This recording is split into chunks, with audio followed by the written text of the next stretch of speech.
there were conversations with a lot of people, conversations with the cast, conversations with crew, but also conversations with people who weren't specifically working on the film, friends or colleagues of one sort or another, or just people I'm in contact with for one reason or another.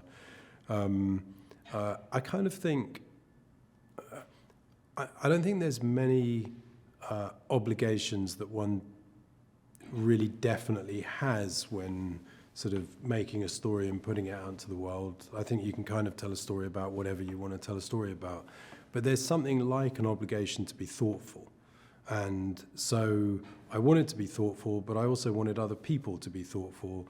I try to think about stuff as hard as I can, really, but I also know that there's a limit, which is, you know, my own limitations about how much I can think about something and how much I can understand something or be nuanced about it. So then I bring other people in.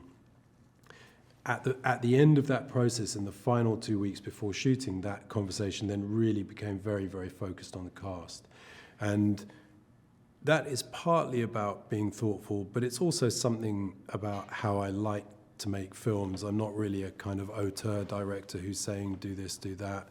This coffee cup has to be exactly there, and this window, you have to stand here and the light touch the side of your face, or whatever it is, or a line reading or whatever.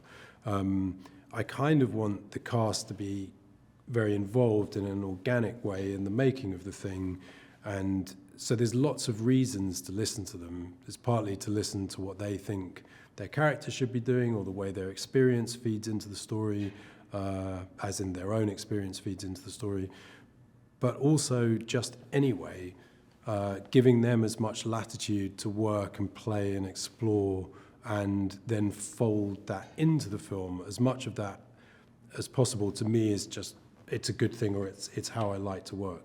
So there's a very strange scene towards the end of the film involving a vicar who starts quoting poetry at a certain point, and the poem that he's quoting was suggested by Jessie Buckley, and that was introduced during the rehearsal process and then folded into the scene. And so it really is, it's sort of literally collaborative. I think kind of what happens is I end up, in a weird way, getting credit. People always, as a default way, credit directors for ideas, production design, or actors' performances. You always hear about directors who've elicited a performance from an actor, but it's not really me, and if anything, it's the other way around. And was there any sort of direct address of the political, societal sort of stuff? Yeah. You know, and thoughts, or Yeah, for sure.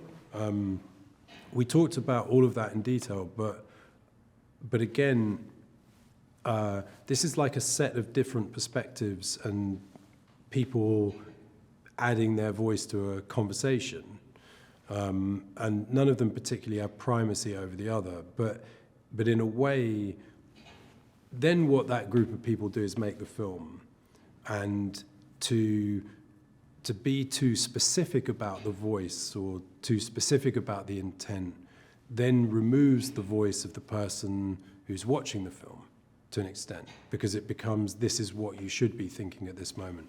And this film is pretty much designed to avoid doing that and to leave that in the hands of the viewer, not as an act of cowardice, but I mean, in a way, I'd hope almost the opposite, to be kind of, to be in a conversation rather than a lecture.